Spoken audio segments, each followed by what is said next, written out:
Metalheads, this is Tom from rockmusicstar.com, and we are living the dream here with Anvil, the biggest comeback in rock history. And we have special guest Lips here. Hey! How you doing? And Robb. How are you, Robb? Good. That's with two B's, Rob. That's right. Now, you guys haven't played Buffalo in quite a while.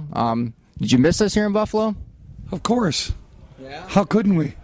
We've missed the United States for 30 years. Yeah.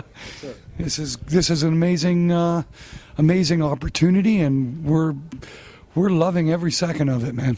Mm-hmm. It's all a dream come true. Yeah.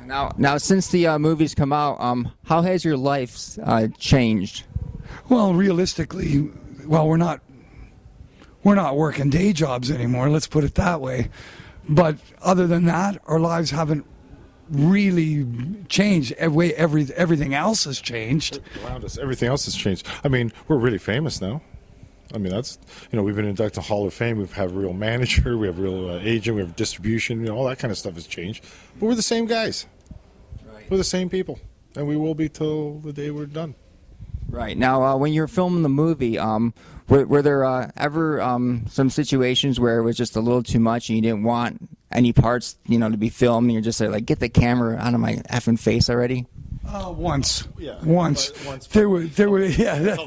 It was when I was outside the gig, and Rob's going, I want the band to rise, and I'm going, come on, man, the place is packed. Let's just get on with it. At that point, I didn't want that filmed, and the guy hid behind a telephone pole and filmed it. Oh, really? But of course, by the end of it, we were very happy. Yeah, we were comfortable with all the filming in general, right? Most of the time, it was like the guys weren't even there. Mm-hmm. We were just carrying on as who we are. Yeah. Now, that one situation where you weren't going to get played for playing that one gig, I think it was in the Czech or something. Prague, yeah. Is that something that happens a lot? I mean, is that actually, what's really interesting is you get the idea that must be a common thing, but the actual real truth, that is the first time in our entire history of 30 years plus that I've ever had to accost somebody to get paid. Never happened before. It was kind of foolish for him not to actually do that when he knew that it was being filmed, too. I mean, he really looked like a jackass, at that point. I don't think he really was. I don't think any of us at that moment really. It was the heat of the moment. I didn't even realize I was being filmed. I mean, I wouldn't have made any difference anyway. I was pissed. Yeah. But we were under a little bit of pressure because we needed the money to proceed to the next gig. It was all about gas money. Right. That's what the guy was not paying us, was fuel money to keep moving. So yeah, Lips had he got uptight. But you know what? I got the money at the end anyways. Right. Now, if Lips would have started kicking his ass, would you have helped him out? Listen, there's a scene that should have been in that scene that didn't happen. Yeah, what should have happened out of frame was me flying in and elbowing the guy right out. That's what was missing. But it's okay. Yeah. All right.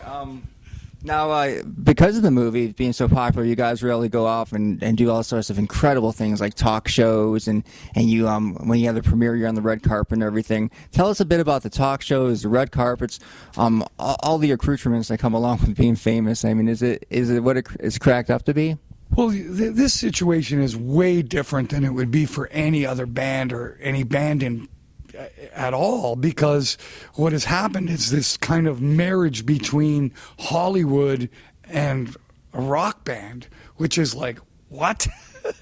So it's put us in very, very peculiar situations, places that you would never, ever find yourself. As an example, we did the Spike Awards, and Clint Eastwood was there. And we end up in a food line, and there's Clint standing right in front of me, picking up pieces of chicken out of a basket. It's like, where am I? What is going on? It's just weird stuff, Yeah. Playing on Tonight Show with Conan was a surreal experience, just to be able to expose the band to 5 million people in 3 minutes. We haven't played for that many people in our entire career. Yeah, wow, that's great. And you also, because of your popularity, you were able to get some amazing gigs, opening for AC/DC for 2 days, I think, at Giant Stadium. 3 at Giant Stadium. Tell me about that. It was Gillette Stadium, Giant Stadium, and Magnetic Hill in New Brunswick, Canada. So it was 3 shows. That was living the dream.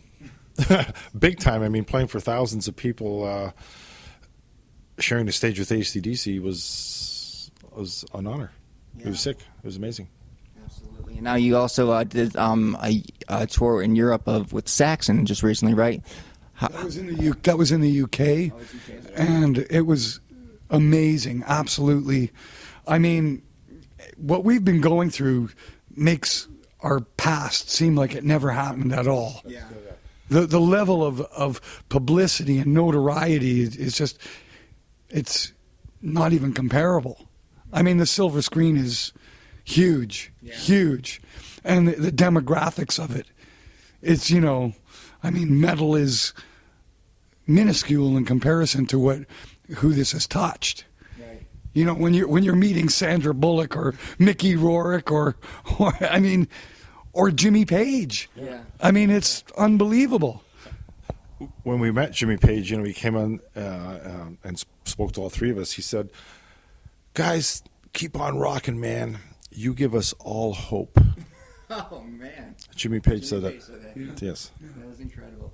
I think a lot of people say, well, there could have been other bands that could have been in this movie, but I think because of the fact that you guys are so lovable, I mean, seriously, you both have great personalities. You play well off of each other. I think that's the reason why it worked. I don't think it could have been just any band. No, that's not true. It cannot be. It can't be any band. It's just not. There are elements that make this work. Anvil was a band that made an impact, and an impact of enough that it changed the shape of things, but we went into a state of staying in the underground. It's not that we got really huge and fell. We never got huge. We stayed at this, we stayed at this sort of underground level and kept it going for 25, 30 years, producing hardcore records with no commercial accessibility about those records. Of course, it's yet to be discovered. Who knows? But generally speaking, this is about the heart and soul of what metal is really about. It's not about being a top 40 pop band. It's about being true to your roots, true to the genre itself. Now, the way that this whole thing works is, and has worked, is our favorite bands are never the big pop bands. It's the stuff that's full of integrity and inspirational aspects.